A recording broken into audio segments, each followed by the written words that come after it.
This is TLV1.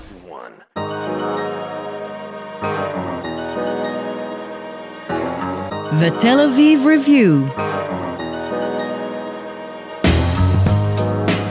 Hello and welcome to the Tel Aviv Review. I'm your host Gayil Talshir. And I'm Dahlia Shenlin.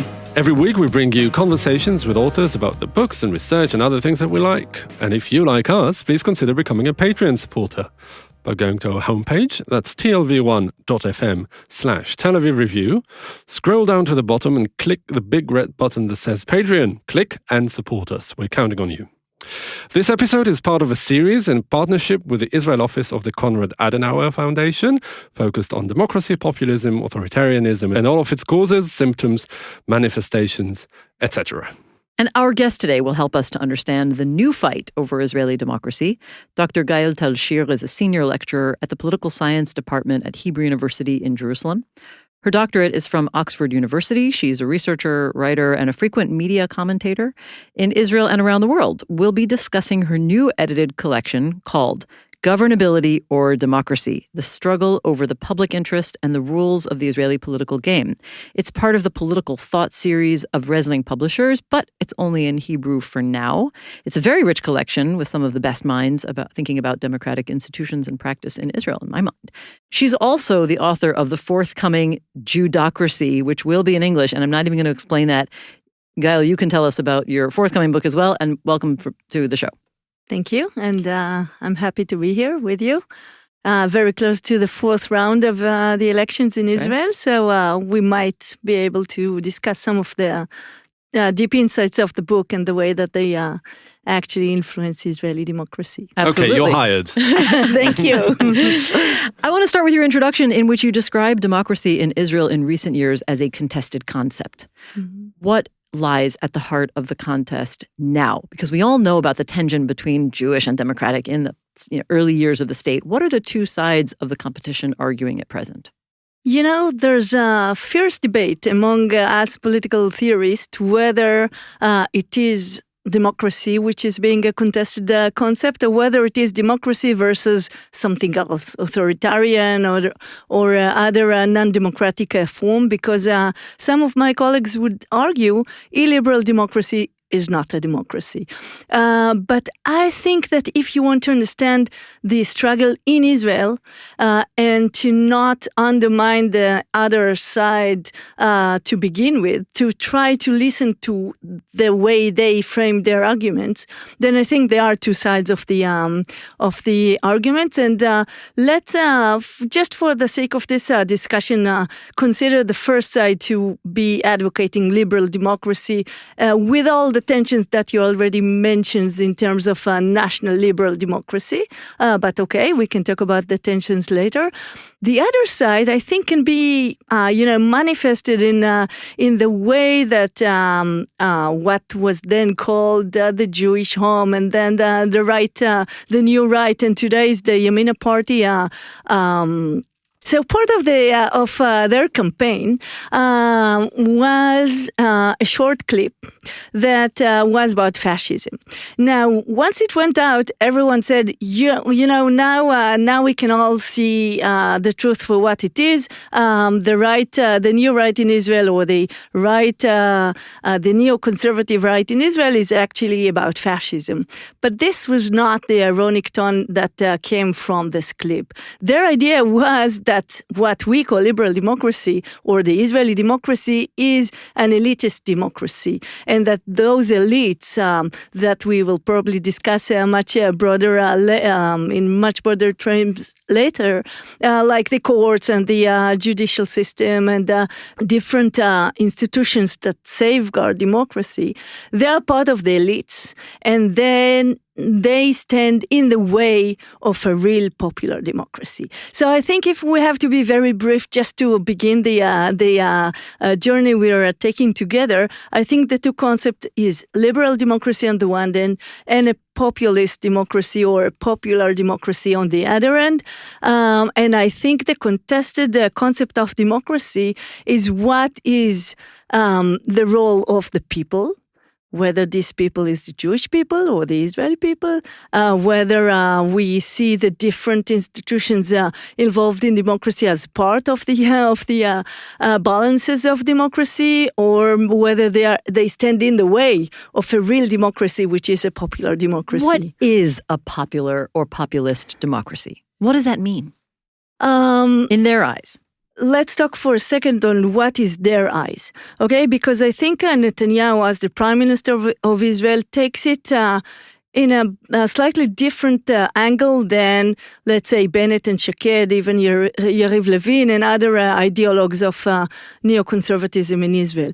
So I think if we talk about the Likud's idea, led by Netanyahu over the last decade, the idea of a popular democracy is a democracy of the people. The people is the Jewish people.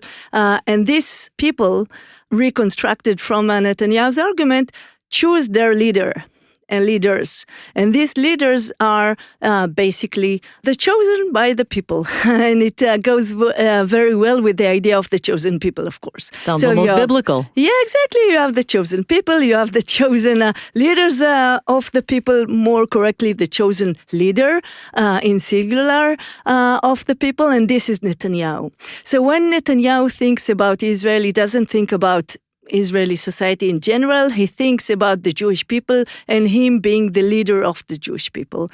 When the more ideological leaders of his government think about democracy, they see it as a battleground. And the battleground basically is between what they see as the old elites that, from their perspective, think that the country was hijacked by the right-wing, the Israeli right-wing back then in 1977. And since then, basically, these elites try to regain power, and the argument basically says that since they cannot do it through the ballot boxes and through elections, they do it through courts, through the civil service, through the academia, through the cultural elites, etc. So this is the counter-argument that tries to look at what we call the liberal Israeli democracy from the perspective of the neoconservative right. Do you think that what they think it genuinely, or is it just a cynical attempt to justify their inaction or their, inability to carry out some of the policies that they campaigned with? And let's be clear who the they is, because we're talking about a lot of different populist, right? Those people who claim what you just said about the old elites undermining the will of the people, etc. Again, I think Netanyahu has a slightly different angle on that than the ideologues. I think the ideologues, meaning, the leading elites of the, let's say, the 2015-2019 government, which was a very right-wing government, these people, like Bennett and Shaked and Elkin and Levin and Ohana and the others like that, they truly believe that. But they believe it from the perspective of their idea of what it means to be a Jewish state. And from their perspective, this is not, yes, there is a rule of the majority, but first of all, the majority is a Jewish majority.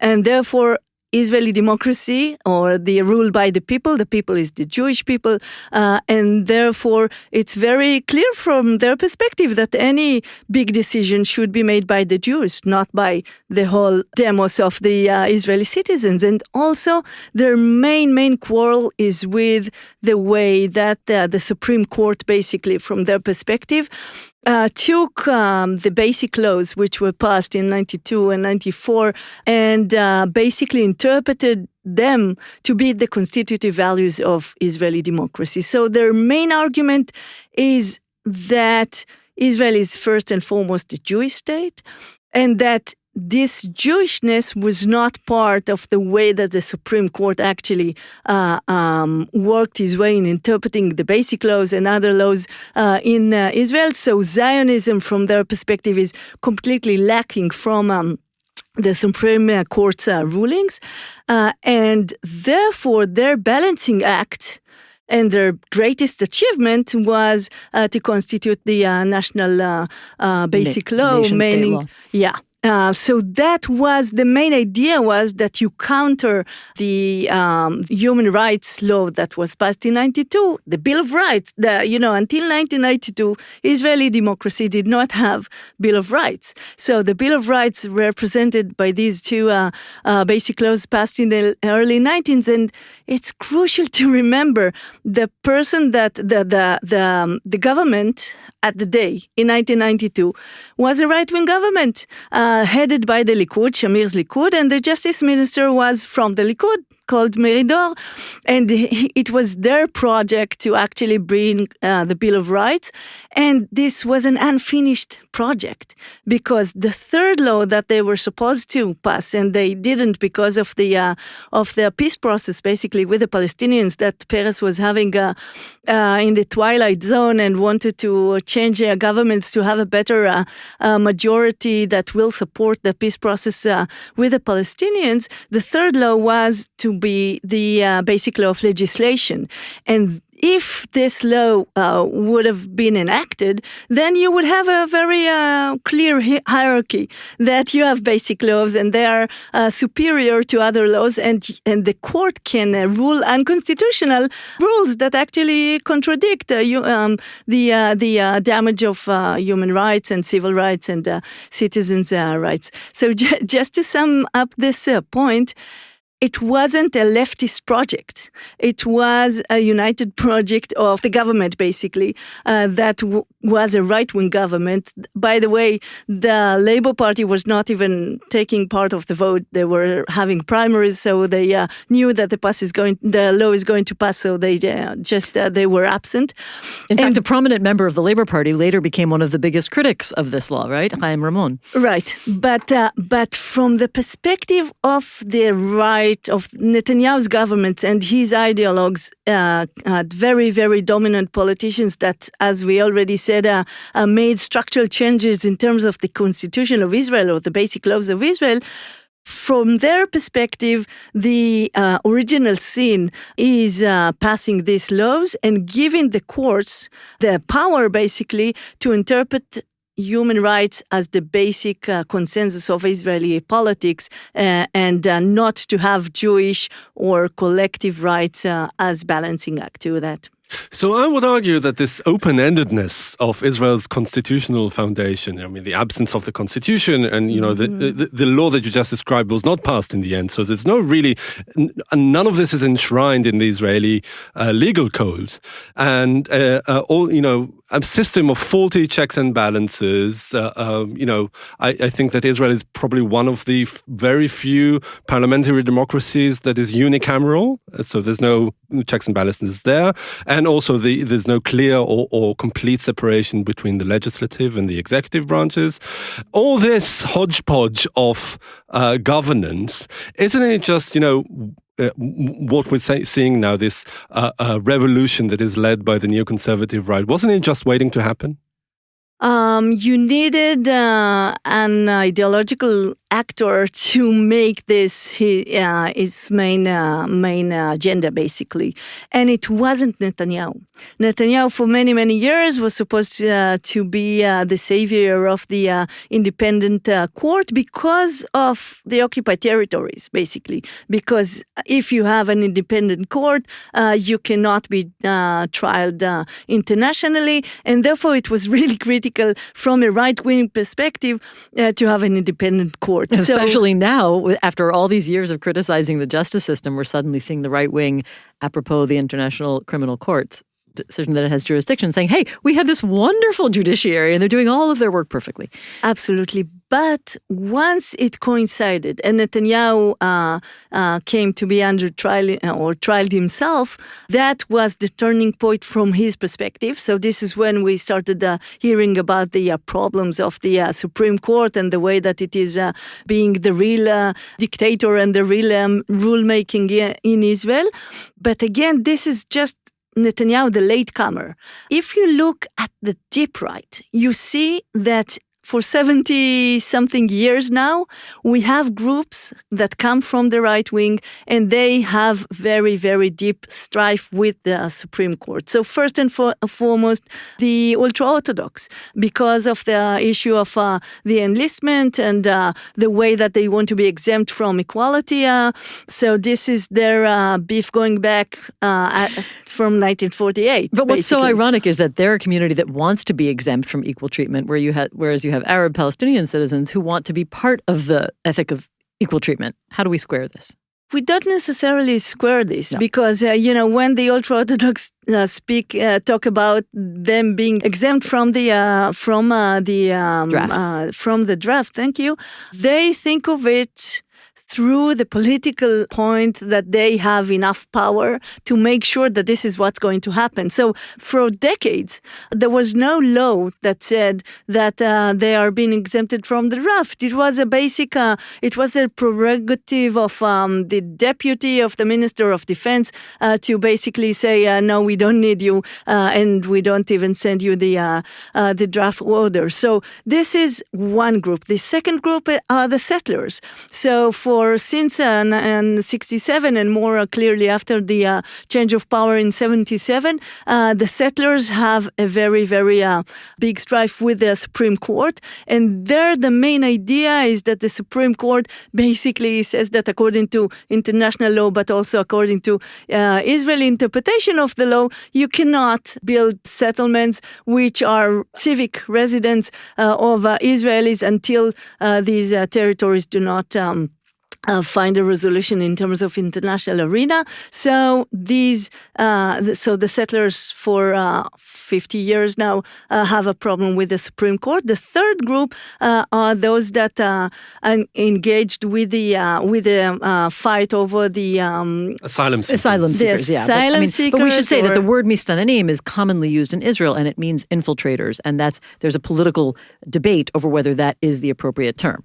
Absolutely. So those who think that the asylum seekers or people who come to find place in Israel to work and to be saved from their own natural environments, the people that think that this is a disaster for Israel, they also have a very long beef with the Supreme Court, which, of course, said you cannot just jail people for 3 years without reason. If you cannot prove that they did something wrong, you cannot deport someone forcefully, etc. So this is the third group. And the fourth group that is coming from the deep right and have a problem with the court is this, what we talk about, the neoconservative groups that actually see the Supreme Court as the main power in Israel that tries to divert the choice of the people. The true will of the people. Yeah.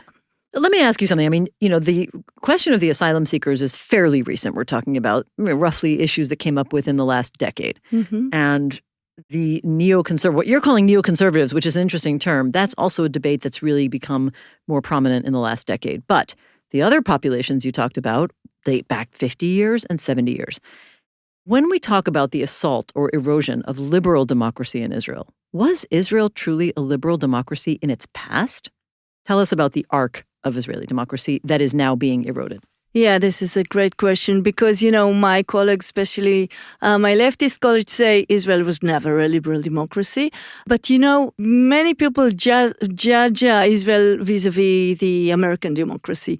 But if you look at the national democracies in Europe, I think you have a different perspective because I think that the way that the Israeli society or Israeli public discourse polarized between what we call the state of all its citizens or a liberal democracy and a national democracy is actually a fiction.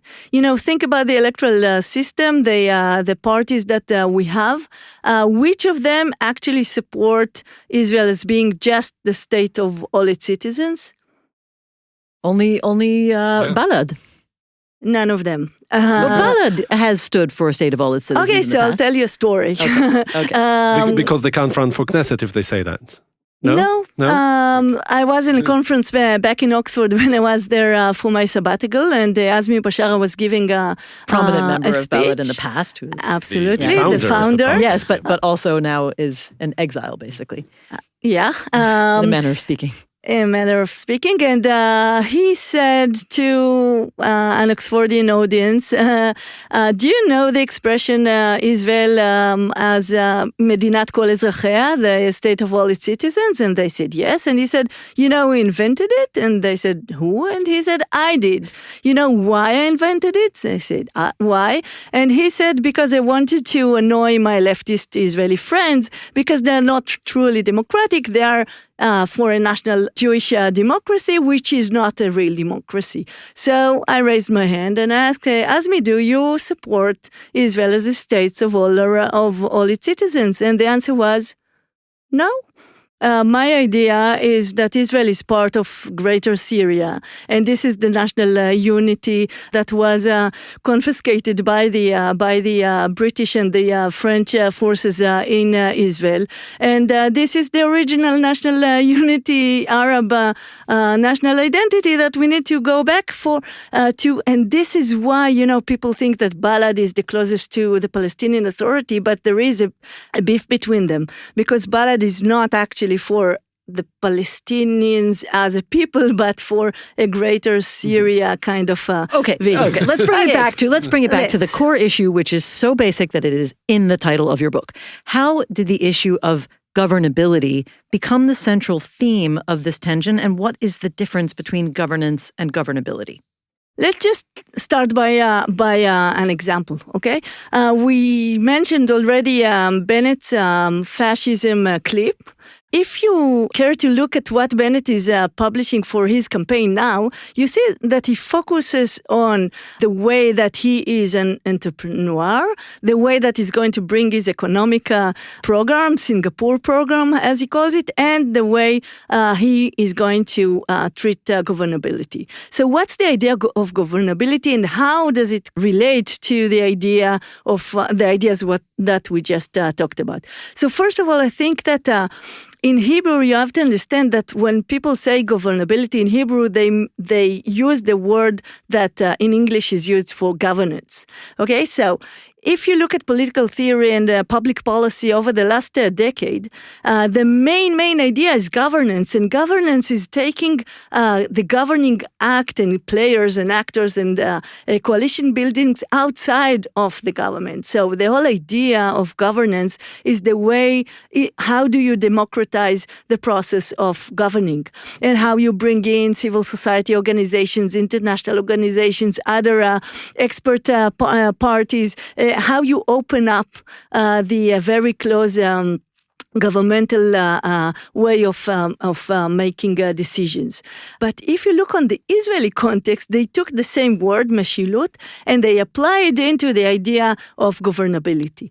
Now, the governability in the Israeli context has to do with the way that our electoral system is built, and especially things that you talked about before in terms of the checks and balances, or the unclear boundaries between the parliament and the government and the Supreme Court and other parts of it. And the main idea was to give more power to the government and to the prime minister, so Israel could have a more effective way of ruling. Which is basically more concentration of power. Absolutely. So this is the distinction. In all the democratic world, it's going to a more pluralistic, more network way of thinking about governing. More devolved, right? Absolutely. Can we say like a polyarchy in Robert Dahl's terms, a pluralism Yes. of actors representing the many diverse elements of society? Yeah, absolutely, and much more because representative democracy is thought of as being distancing the people from ruling. Then the idea is to give more ways of involving citizens in policy making. So there are a plethora of ways how you do that. But let's look at the Israeli scene from the Israeli perspective. As you just rightly said, the main idea was how you concentrate and give more power to the prime minister and to the government. So the first attempt to do that was to change the electoral system. So we had in the 90s, we had personal elections to the prime minister, but it was done, so people in Israel had two votes, one for the prime minister, second for the party. Now, Israelis are always very, very sophisticated, so they didn't give their two votes to the prime minister and his party. So what in effect happened was that the prime minister had personal power, but his party was reduced to having almost no power, and you had many more parties with which could have many more demands because they were now much greater than they were before. So after two cycles, people understood that and changed again the system, but it didn't help the party system. The party system, even today, is played in the same way. So you hear Deri, the leader of Shas, saying Netanyahu needs a strong lion, because that's his name, besides him. And you see Bennett in 2013, all his campaign was Bennett hugging Netanyahu and said, Netanyahu and me, if you vote for me, you actually get Netanyahu as a prime minister. And that was the main idea of Netanyahu when he founded the bloc, the right-wing bloc, the famous right-wing bloc. That was the center of why Israel was not able to have a coalition, functioning coalition, over the last three cycles of elections and probably over the fourth election too, was because of the bloc. The bloc was a personal loyalty plea of the right-wing parties to Netanyahu. Now, it held up over the first three rounds, but if you think about the fourth round, only the ultra-Orthodox parties actually signed this loyalty plea. So that means that something is changing in the government. But the main idea, I want to connect the idea of loyalty to the idea of governability. Yes, because you have a lot of work in your chapter on this mapping of loyalty, which has taken a prominent position. So please explain what you mean. Yeah. Yeah. So if we talked about governability, concentration of powers, governance, the diffusion of power, then in the same way, usually the Israeli system, because it was built on the British mandate, the main idea of the civil service was as a professional body. That was the main idea of how you constructed civil service in Israel. Now, if you hear closely the campaigns of this fourth round of elections, then you hear that our Minister of Economy, Israel Katz, is saying very, very proudly how he fired all the top officials because they were not loyal to him. You hear the Prime Minister going after the Attorney General, saying that he is trying to fulfill his own personal ambitions, ideological ambitions, and is therefore against the Prime Minister and his government. And you hear the Prime Minister goes against the courts.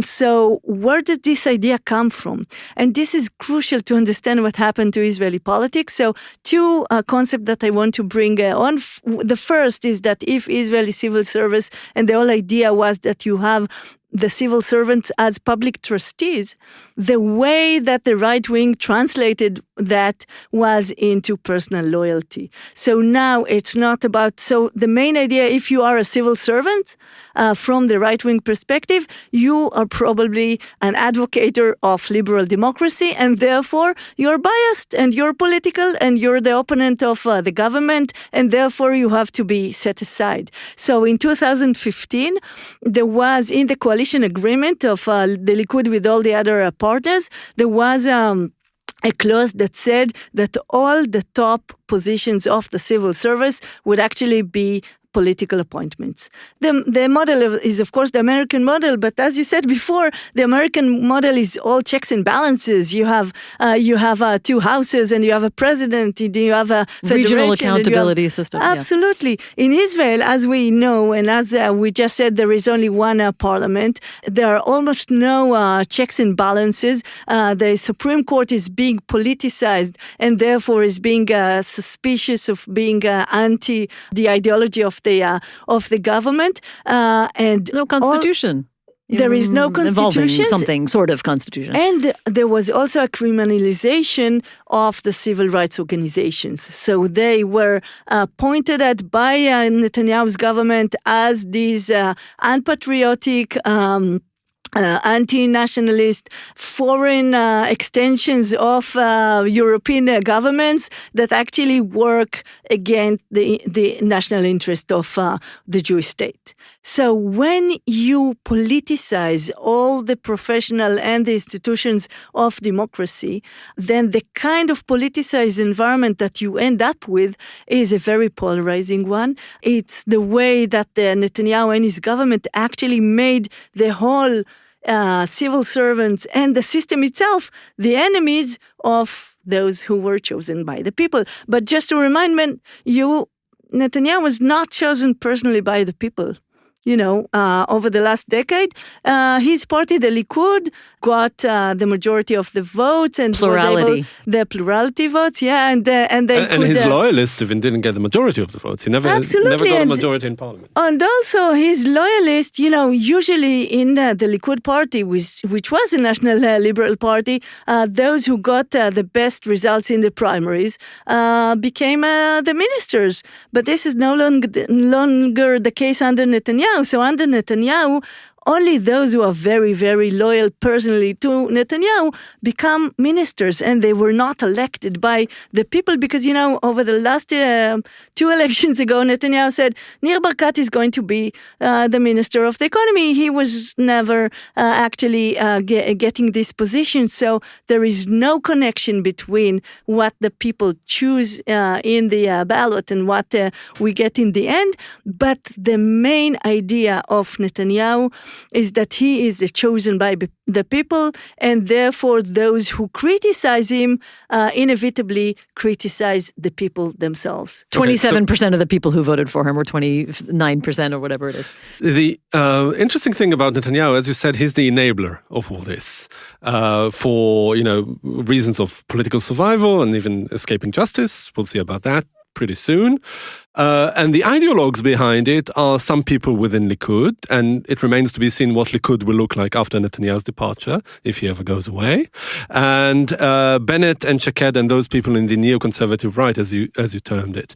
Yet in the book you say that these trends will probably outlive Netanyahu, and that many of them are irreversible. Even though I'm not sure how much I agree with that, because right now we see like the new party that was founded by Gideon Sa'ar, who split from Likud, especially on those issues, because he's like, an old school sort of right-winger conservative. I'm about to completely take issue with that. But the whole point, and Gayil is nodding in the studio. Yeah, no, but much of his criticism of Netanyahu is his disrespect for the norms of government. And I want to ask you, based on what do you think that these trends are irreversible, and what it would look like in the future after Netanyahu? Let me compound this. I know we like to pile on, but it's a similar question, which is how much of the assault on the judiciary has been all bark and no bite? Has there been real damage, or is it just a lot of hot air for now? That's similar. Real damage, absolutely. Yeah. But let's. I'll answer your question first, and then we'll get to the question of the court. So I'll give you an example, okay? In the April 19 elections, Bennett and Shaked, as we already said, ran as the leaders of the new right, and they didn't pass the threshold. So they didn't even get 4 mandates for their neoconservative ideas. Now look at the 4th round of Israeli elections. You have Bennett with the same neoconservative ideology. You have Smotrich and Ben Gvir, number 4 on their list is Simcha Rotman, one of the champions. Which is revealing in itself, because absolutely. He's really a champion of assaulting the judiciary. Absolutely. But he's put himself into a party that primarily advances a Jewish supremacist agenda. Absolutely. So this is the linkage. You have Netanyahu, all his loyalists are for this anti-Supreme Court kind of ideology, and Gideon Sa'ar that you just mentioned that he might be trying to strive for the traditionalist Likud party. Gidon Sa'ar has in his party Hauser and Handel. Handel was the chairperson of the Zionist Strategy Institute for Zionist Strategies. Absolutely, and they wrote the National Basic Law already when Dichter was leading with it in 2011. And Hauser, who is, the champion, Hauser was the secretary of Netanyahu's government. He's the champion of governability and the anti-Supreme Court kind of agenda. And associated with Forum Kohelet, right? Absolutely. Which is one of the foremost. Yeah. Exactly, wrote both Bennett's Singapore program, both Gidon Sa'ar's economic program, and of course he's playing. They are playing behind the scenes with Netanyahu and Smotrich ideology. So you have an expansion of the right wing, and I think this is a true struggle. I think Gidon Sa'ar is struggling between national liberalism, and this is why he took the son of Begin and the granddaughter of Shamir, trying to say, yes, I'm going to go back to a national liberal kind of ideology like the traditional Likud, versus the internal forces in Gidon Sa'ar's party that are very, very neoconservative. They are for the annexation of the settlements. They are very extreme against the courts. Why do I say that? Therefore, there is a struggle because in their documents, their programs, they didn't put the override clause as part of their ideology, even though Gidon Sa'ar was one of the main advocates of this clause. The override clause, which says that the Knesset could strike down, could not overturn. No, the Knesset could overturn Supreme Court striking down a judicial review. And just to finish up with what we started, Israeli democracy, if the judicial system cannot rule a law unconstitutional, it is no longer a democracy. So it's not a light issue of right versus left. It's the question of whether Israel will remain a democracy when you have these kind of laws, and whether the override and other ideas of how to weaken the Supreme Court and the Knesset and to give more and more power to the government, the way that it's going to play down. I owe you an answer about the courts. And I'll just give it to you in one sentence. All of these parties, right-wing parties that we've just talked about, around 70 mandates in the new Knesset, they want to change the way that judges are being elected in Israel and to make them political appointments. So from that perspective, they want judges that will say, this is a first and foremost a Jewish state and democracy by procedures, but not by values. That means there is a real challenge to Israeli democracy. We have like 7,000 more questions, but we have to, and you can't see. But not 7,000 more minutes. You can't see, but Gilad and I have been like silently arguing over who gets to ask the next question because we both have so much to say. And I, as a gentleman, am giving you the right to ask the last question. The last question. Well, we have many last questions, but I want to ask the last question as a challenging question because I try to read the media of all sides, and when I read the right-wing media, starting from Israel Today and Rightword, they are essentially unrelenting in the attacks on these institutions that we've been assessing with great concern. We here in the studio are very concerned with the attack on these gatekeeping institutions and these pillars of democracy. But if you read the media, openly, you realize that there are real gripes. There is a real experience of big swaths of the citizenship in Israel who feel left out, marginalized, unrepresented, despite going to elections many, many, many, many, many, many times. And they see them as self-reinforcing, unelected clubs of white Ashkenazi, upper-class liberal elite that does not represent them. And they say, we have our right wing in power, but they're not able to do what we want them to do. I mean, I guess my question is, if we try to put ourselves really in their shoes, do they have a case? And what should be done about it? Israel was completely transformed over the last decade. I'll give you one example. The way that we have civic education in this country. We used to have civic education, meaning democratic education. Today, you get national education instead of democratic education. So the structural changes that the right wing was very, very apt in making over the last decade, and especially over the last 5 years, changed both the constitution, the public discourse, things that we've just talked about. The main concept that Ayelet Shaked put forward and that the right wing adopted was the distinction, the American distinction between liberals and conservatives.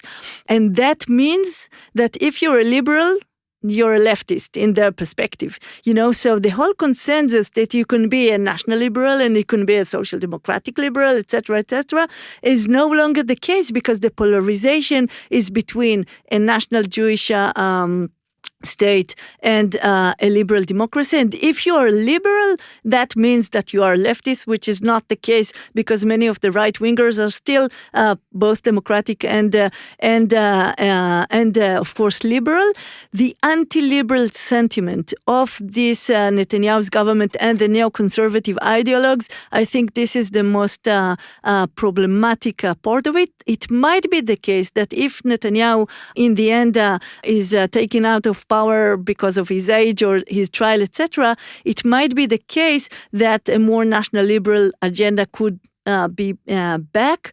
But in terms of the representation of this vast strata that you talked about, the Likud was supposed to be their mouth.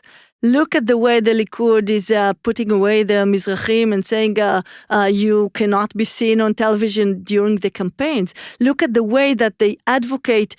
Look at the people around Netanyahu.